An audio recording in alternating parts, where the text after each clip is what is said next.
Well, Oklahoma State has jumped out to a big lead. Not too surprising. The only thing surprising so far after 3 matches is the strong, solid performance by Wyatt Hendrickson, winning easily 11-6 over Colton Schultz, 5th-ranked heavyweight in the country.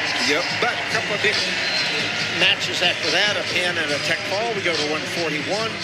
And Arizona State sends out Emilio Ysaguirre. He is 3-1 this year, a junior from Eloy, Arizona.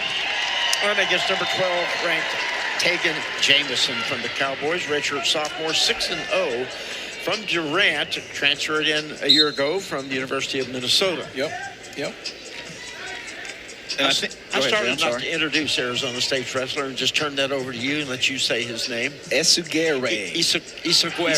Ysaguirre. So I think the thing right here for Jamison, right, and it's probably something that the coaches have talked to him about his start on Friday, right? Yeah, a little sluggish start, but you know what? I think the key, celebrate those little victories, whatever they may be, whether you're from Oklahoma State or Arizona State. He found a way to win the match. He had 2 shots, scored on 2 shots. And it made you wonder, since he's also one of the guys who's big for the weight, and you thought, well, sluggish, maybe the weight's bothering him a little bit, but he got stronger as the match went on. Yeah, so that definitely tells you that it's in there, right? It could be a mental thing. It could be a mental thing. Listen, man, you know, as Coach Smith would always say, sometimes when you're not feeling your best, you still got to go out there and scrap, right? And I mean, that's a part of college athletics, regardless of what sport you're doing.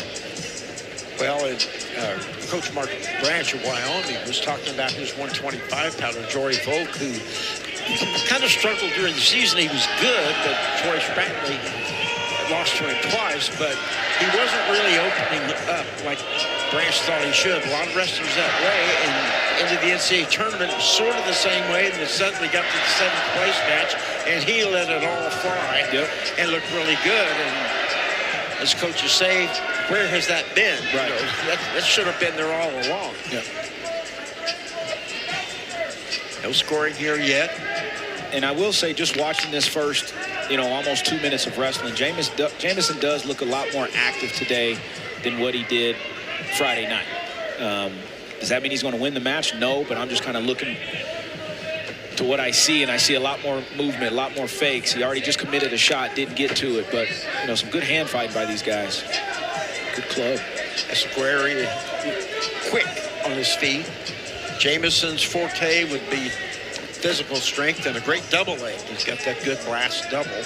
I want to see if Ysaguirre gets back to that outside step. He attempted it, it was more of a fake, but he did make Jamison react to that.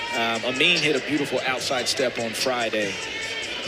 So let's see if he gets back to that. No one's really got to a leg. There's been a couple attempts, but nothing significant yet.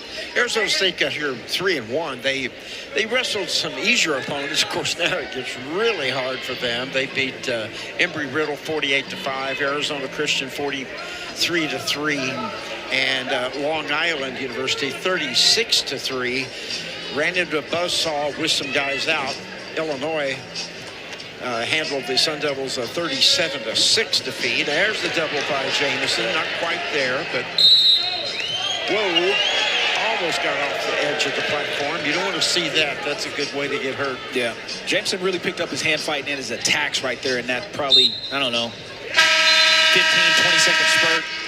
Nobody scores. That one move was about the only thing that really made it interesting there toward the end. Jamison chooses bottom. And we should mention also Arizona State with guys out of the lineup. They lost All-Americans. Kyle Parco and Joe Corey Teamer transferred out, and Teamer's been ranked #1 nationally after he transferred to Iowa, although he was injured the other night in the match, so we don't know how long he'll be out. Right. Jamison, the quick escape, takes a 1-0 lead. That's really tough when you lose a couple of All-Americans, and the good fill-in for Arizona State, who's Coach Zeke Jones said he was beating those 2 guys they lost. Kyler Larkin. No, well, he was talking about him, but also Caleb can't think of his last name. I'm screwed up. But anyway, Caleb, he said he was been really good too, and now he's hurt. So they've had Caleb Camp. They've had a lot of guys out. And if that name Larkin sounds familiar, it should. Son of former NCAA champion Eric Larkin for the Sun Devils. Nice high crotch there. And Eric Larkin now has 5 sons, including Kyler Larkin. So good high crotch by Ysaguirre. Guerra trying to get it back into the match to take the lead. Jamison fighting it off, but he's in some trouble. Good job. Turns in with that straight, powers in and gets the 3. Wow. Very good job by Jamison. Esquire had a nice, beautiful high crotch there. Was in extremely deep. Jamison did a great job of trying to beat the corner, beat his shoulder. Was able to kind of, he had 2 hands on that 1 foot and kind of dove inside. Potentially thought a crater was going to come, but he did a good job of getting his head high and winning that scramble to secure that 3-point. It looked like he was in good position getting in on that shot most of the time, but the longer it went, Jamison kept coming on. So goes to a spiral ride briefly. And now he's got the hands around the waist. Pick up. This is significant here because it's short time, so he'll count going on. And so a 4-0 lead after that takedown by Jamison. Here's that takedown here by Jamison here, off the shot, off the counter. Beautiful high crotch there. Jamison was able to find his way out, get his hips high, win that scramble, sit him on his bottom, get that 3 points, get that 3-point takedown with a 4-0 lead going into the 3rd. So Ysaguirre has a chance here to get an escape and a takedown and tie this thing. Riding time not a factor yet. Jamison just has 36 seconds, and he's going to lose some of that right here, or add to that, I'm sorry, right here. But Ysaguirre needs to get out quickly and then get something going offensively. He had that good high crotch shot at the end of the second. Ooh. Almost had him snap back for a near fall. Yeah, he's got him in a little crab ride position. He's using that left foot. You see that left foot? I kind of say he's trying to use that as a steering wheel. He had it up, trying to use Ysaguirre and turn him either right or left. He had a half on the, I think it was the right-hand side as well. Riding time over a minute now for Jamison. See if he gets back to that crab ride position.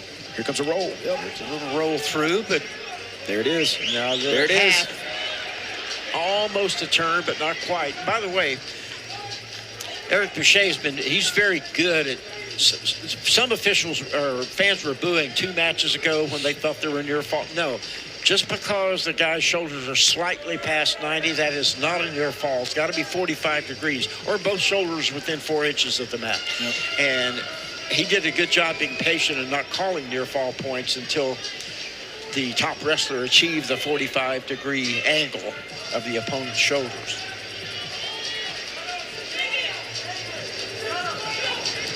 They want him to hustle here. They looked over at the coaching staff. They want him to cut him. They want Jamison to cut him, so try to go get another takedown, put him in major area. I don't know if he hurt them. He hurt him. Hey, trust me, he hurt him because he looked right at him. So yeah, he hurt him. So 4-1. Now, of course, if you're Ysaguirre, you can make that backfire, get a takedown and tie it, although he's down 2:06 in riding time. That is locked up, of course. Every wrestler's been in that position where you hear your coaches and then you look right at them and then you may think something else differently than what they're thinking. But for a little bit, though, after you looked at it, he just kept on wrestling normal positions, so I was wondering if he misinterpreted, but with the 2:06 riding time, it'll be a 5-1 decision for Tagen Jamison. Cowboys had the lead to 17-0 after 4 weight classes. Here's the takedown for Jamison that obviously sealed the victory here. This was the first one where he was able to come up, secures get that first takedown, 3 points, beautiful scramble situation. Nice job by Jamison. So a takedown, a good escape, and the big riding time of 2:06. Pretty comfortable 5-1 lead. We'll go up to 149, where we've got one of our better ranking matchups of the night. We'll be right back.